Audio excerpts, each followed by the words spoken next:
नमस्कार मु स्मृति आपण समस्त की मो चैनल को स्वागत जनाऊँ। आज आम बनइबा बुढ़ा चकुली रजपाई पिठाटी मु बनाऊँगी।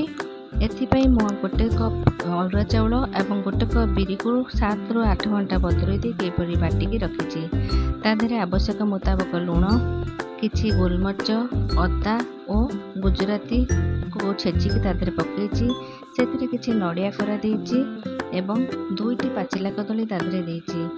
एबे गोटे छोट चामच घी मध्य सेतरे देइची। घीटी पकेले पिठार ग्लेज आसीबो आ भल टेस्ट मध्य आसीबो। एथर सेथिरे किछि गुड़ मु देइची। गुड़ देले पिठार टेस्ट बहुत भल आसे। आपण चाहिले चीनी भी मध्य दे परिबे, किंतु मु एठी गुड़ देइकी बनाउची। गुड़ को देई ताको भल भाबे चकटी दबा। चकटी देइकी बैटर टिको मिसई दबा। एबे गोटे पैन गरम करी सेतिरे किछि घी दबा। घी देइकी पिठार बैटर टिको सेतिरे ढालिबा। देखंतु एमति टिके मोटा करके बनेबे। ताको मीडियम रु लो फ्लेम दे करिकी घोड़ेकी करिवे। देखंतु आम पिठा केते सुंदर रेडी हो जाइछि।